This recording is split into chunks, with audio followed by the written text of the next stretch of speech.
여러분 안녕하십니까? 오늘은 문화기획론, 문화기획이란 무엇인가 라는 얘기를 갖고 시작할까 합니다. 지난 시간에 우리가 문화사회학에 대한 얘기를 했는데 그 부분을 좀 더 얘기를 이제 공개적으로 이렇게 영상을 만들려다 보니까 저작권 문제들이 있는 것 같아서 그 부분을 그냥 수업에서만 하기라고 뺐습니다. 그래서 오늘은 문화기획이란 무엇인가를 시작하겠습니다. 오늘 그 첫 시간으로 문화에 대한 얘기를 나눠볼까 합니다. 문화에 대한 얘기는 뭐 다 아시다시피 문화라는 말 자체가 쉬운 말고 참 어려운 말인데 문화는 용어를 보면 culture, 영어로는 그 말이 cultivate, 경작이라는 의미에서 파생된 용어입니다. 경작하다, 논과 밭을 갈고 곡식을 심고 하는 것들을 보고 우리가 cultivate라고 말하는데, cultivation이라고 말을 하는데, 거기서 문화라는 말이 나왔다라는 얘기는 결국 인간이 갖고 있는 자연에 대한 인간이 갖고 있는 행위, 인위적인 행위를 우리가 culture라고 부르는 것이고, 그 culture가 이제 그런 농사 짓는 것에서 출발해서 결국은 사람의 삶의 방식으로까지 확대 해석되어지고, 사람의 삶의 방식이란 것이 이제 공간에 따라서 삶의 이제 자기 행태에 따라서 서로 다름에 대한 얘기. 그래서 문화가 하나가 아니라 굉장히 다양한 여러 가지 형태의 문화가 존재하고 있음을 우리가 알 수 있습니다. 그래서 그 재밌는 예 중에 하나가 이제 제가 옛날 경험했던 얘기인데 생태 문화라는 말도 있습니다. 뭐 문화의 앞에 뭐 수식어를 달면 다 그 형태의 어떤 문화라는 말로 표현되어지는데 생태 문화는 생태란 단어가 갖고 있는 자연적인 얘기와 문화라는 단어가 갖고 있는 상당히 인위적인 얘기 두 개를 결합한 용어인데요. 아마 예전에 녹색혁명 내고 녹색문화라는 녹색혁명에 대한 얘기를 하는 정부에서 이렇게 나왔던 프로젝트 중에 하나를 제가 하면서 겪은 일입니다. 생태문화가 뭐지? 결국 제가 내린 결론은 인간이 자연을 파괴하고 훼손하면서 살 수밖에 없다. 인간으로 살아가기 위해서 인간이기 때문에. 그런데 그 자연을 파괴하고 훼손하는 것을 좀 최소한 자연이 스스로 치유할 수 있고 스스로 회복할 수 있는 단계를 지켜주는 삶, 지켜주는 우리의 그 행동 강령이 결국 생태문화가 아니겠느냐 라고 제 나름대로 한번 결론을 내려본 적도 있습니다. 이 얘기를 하는 이유는 문화라는 것이 참 다양하다는 얘기와 더불어서 문화가 그럼 어떻게 형성되어지지라고 또 보면 결국 개인에 대한 얘기이기보다는 집단에 대한 얘기고, 이 집단에 대한 얘기가 어떤 지역적인 그 지리적 집단화도 있을 수 있고 어떤 시대적 시대적 공감대를 갖는 것일 수도 있고, 결국 그러다 보면 같은 언어를 쓰거나 같은 습관을 갖는 사람들의 집합이 만들어낸 행위, 원래는 그런 사람들이 만들어낸 어떤 세계관들이 이제 결국 이 행태로 다 비춰진 것을 우리가 문화라고 놓고 본다면, 그런 문화들은 굉장히 다양하게 우리가 왔다고 봅니다. 그럼에도 불구하고 그 문화를 설명할 때 보면 수천 년 역사 속에 문화가 계속 바뀌기만 한 것이 아니라 가만히 쳐다보면 몇 개의 패턴을 갖고 조금 이렇게 순환하고 있지 않을까, 소위 윤회하고 있는 것 아닌가라는 생각이 듭니다. 윤회를 한다는 것은 똑같은 것이 순환하는 것이 아니라 순환하는 과정 속에 지속적으로 변화까지 곁들이면서 이제 온다는 거죠. 그러니까 진화처럼 일방적으로 쭉 한쪽을 가는 것이 아니라 계속 순환되면서 변화가 첨가된 순환이라고 저는 봅니다. 그래서 그것은 우리가 갖고 있는 행태들이, 인간이 보여줄 수 있는 행동들과 행동들이 서로 집단에서 이렇게 교류되어지고 결합되어지고 그 자연을 대상으로 활동하면서 우리가 만들어가는 여러 가지 행위들이 무한정일 수는 없지만 그 무한정이지 않은 것들이 갖고 있는 컨비네이션, 조합에 의해서 굉장히 다양한 모습을 보이는 것 아닌가?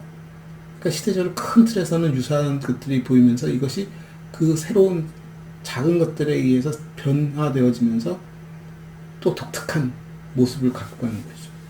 우리가 요즘 레트로라고 말하는 것도 보면 레트로라는 단어 속에서 우리가 복고에 대한 얘기를 할 수 있지만 복고라고 해서 우리가 뭐 100년 단위로 똑같은 것들이 반복되어지는 것이 아니라 예를 들어서 똑같은 것을 하더라도 그 똑같은 것이 100년 동안 달라져 왔던 삶 속에서 100년 전의 것을 끄집어내더라도 100년 후에는 그것이 조금 더 변화되어 있는 양태를 띠고 있고 그동안 그 100년 이후에 일어났던 많은 사건과 행위들과 기술들이 접목되어지면서 또 새로운 모습을 보여주고 이게 계속 끊임없이 반복되어지고 오는 것이 아닌가라고 보는 거죠.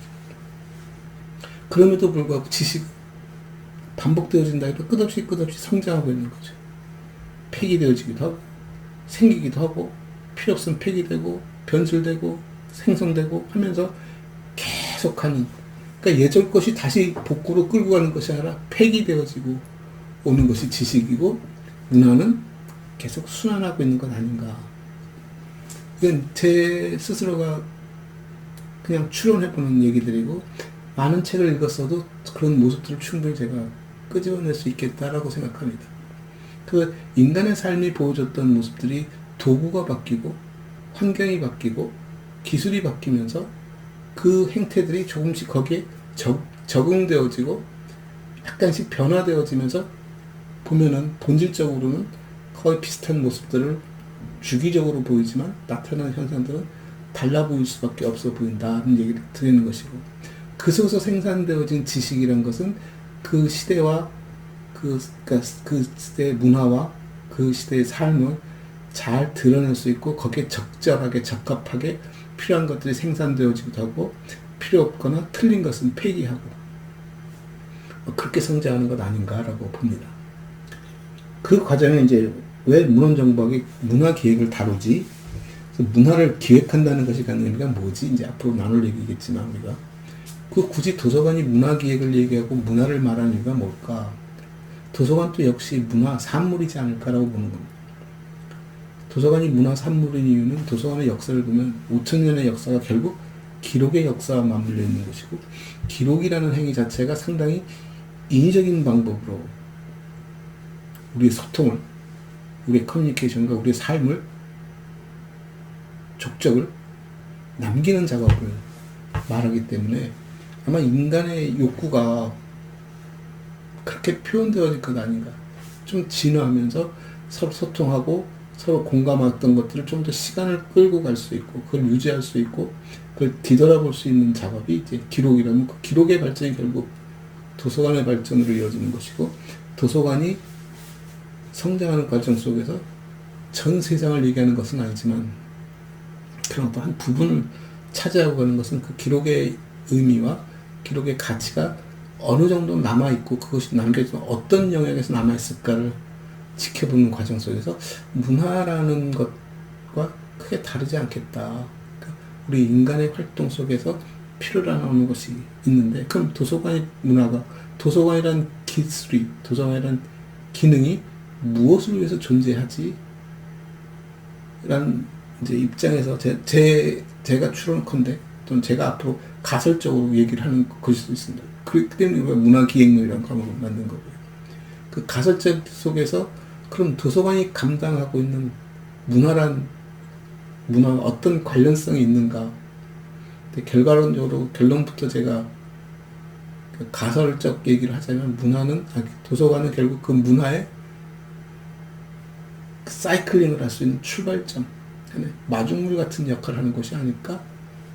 라고 보는 것이죠. 그래서 문화를 기획한다는 것은 결국 앞으로 닥칠 문화에 대한 사람들에게 그 문화를 좀 더 수월하고 그리고 그것을 자연스럽게 받아들일 수 있는 하나의 그 마중물 역할을 도서관이 감당했으면 하는 연유이기도 합니다. 근데 문화라는 것 자체가 인위적이기도 하지만 우리가 만들어가는 어떻게 보면 자연스러운 현상이라면 그 자연스러운 현상을 굳이 도서관이 감당할 필요가 있을까?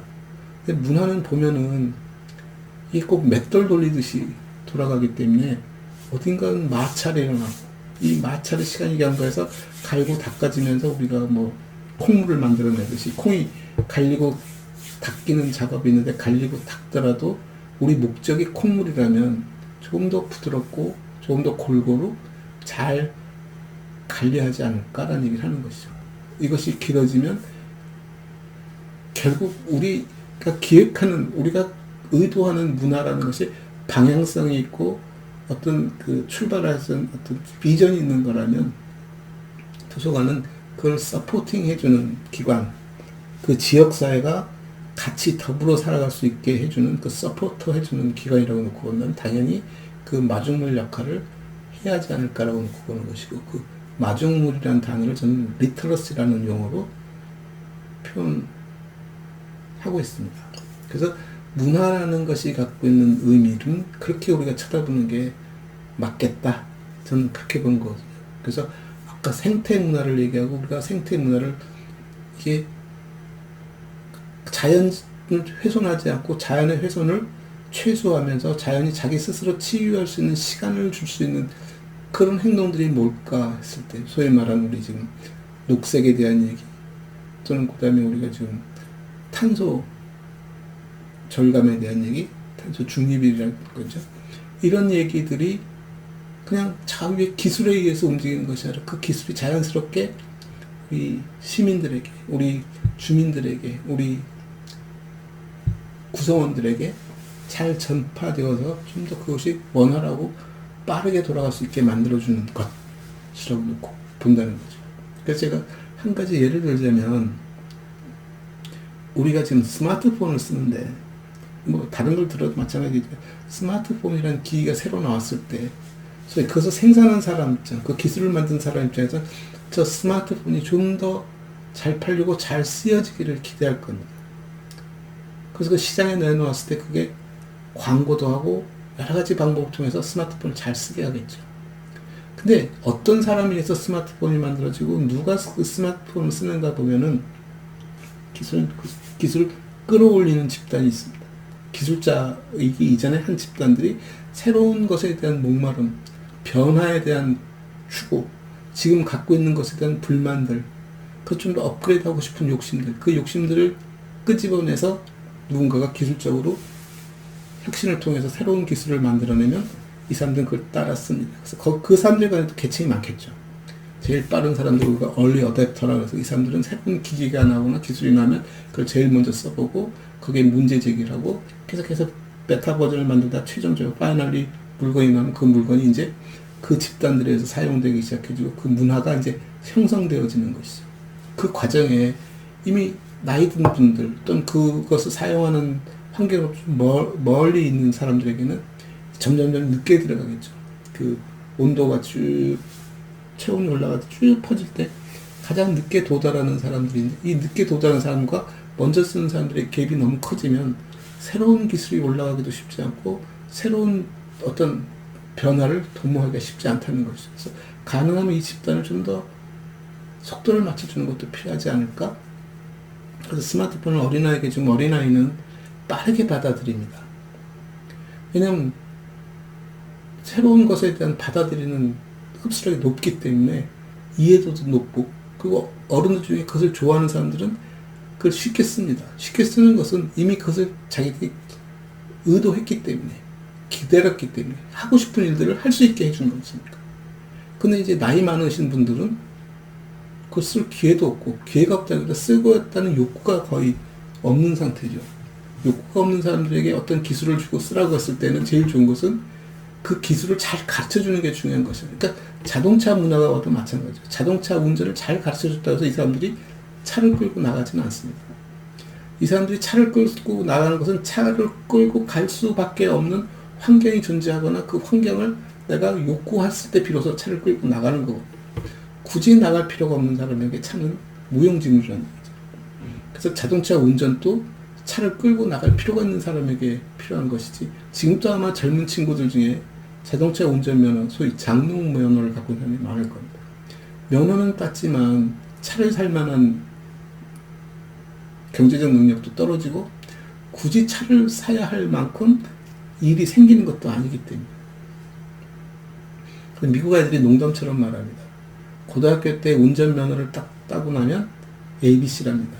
A 받던 친구 학점이 B로 떨어지고, 왜 그런가 했더니 차만 끌고 있으면 돌아다니고 싶으니까 돌아다닐 거리를 찾고, 그러다 보니까 데이트를 하게 되고 가서 놀기도 하고 그러다 보니까 이제 기름값이 필요하고 자동차 유지비가 필요하니까 아르바이트를 가고 결국 성적은 점점 떨어진다는 자기들 우스갯소리가 있는데 마찬가지로 새로운 것들이 시작되면 거기에 따른 새로운 또 문화와 기술들이 또 계속 생겨나면서 세상이 굉장히 커지죠. 확장되어지고 그런 맥락에서 노인네들에게 스마트폰을 사용하는 법을 가르치는 것보다는 스마트폰을 통해서 무언가 할 수 있는 동기를 부여해주고 그것을 하고 싶은 열정이 생기면 스스로 배우려는 욕구가 더 커진다는 거죠.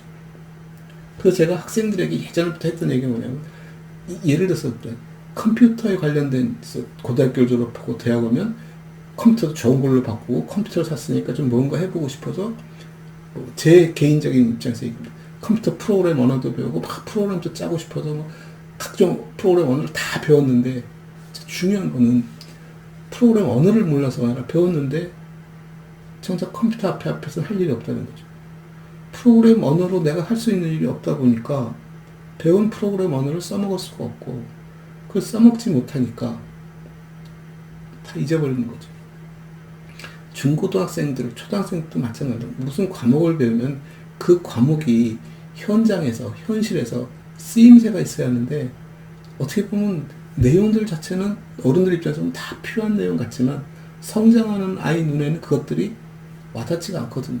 그러니까 억지로 외워야 시험이 끝나면 다 잊어버리고 그래서 지식을 암기시키기보다는 이해시키는 것이 더 중요하다는 건 뭐냐면 이해한다는 것은 그 필요를 인식하는 것이고 필요를 통해서 자기가 새 것을 추구해 갈 수 있기 때문에 그래서 말을 시킨다든가 책을 읽힌다든가 글을 쓰게 한다든가 그것을 뭔가 토론을 하게끔 한다든가 그걸 할 수 있는 동기가 부여되어지고 그럴 수 있는 환경을 만들어주는 게 더 중요하다. 그래서 문화라는 것도 그런 맥락에서 우리가 쳐다볼 필요가 있고 문화를 기획하겠다는 얘기는 우리가 저 문화를 어떻게 수용할 것이고 어떤 식으로 확장시킬 것이고 왜 해야 하는가에 대한 뚜렷한 방향성이 잡힌다면 충분히 해볼 만한 일이다.